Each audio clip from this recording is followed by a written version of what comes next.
Do you find yourself getting offended by people who get offended?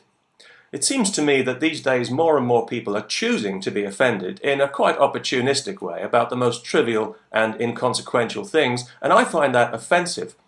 Can I get compensation?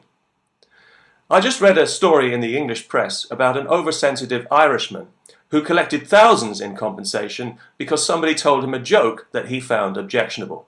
That's right, a joke. Not a particularly funny joke. An Irishman is sitting in a pub with an empty beer glass. Somebody asks him if he'd like another one, to which he responds, "Why would I want another empty glass?" I know, tumbleweed. Yet one sad individual claimed to be so offended by this non-joke that he felt the need to make an official complaint about it, and after 2 years of legal wrangling, he finally got his money.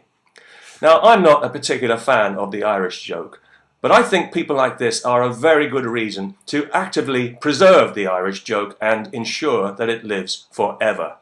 You see, I was born in Ireland and raised in England, so I was subjected to Irish jokes for the entire time I was growing up. I never took it seriously enough to be offended because I thought some of them were quite funny.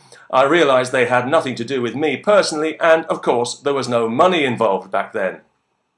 Nowadays, you get the distinct impression that some people actively go around looking to be offended because they know very well there'll be a generous payout, thanks to the twisted values of a supremely sick society that encourages a poor me mentality of phony victimhood at every turn.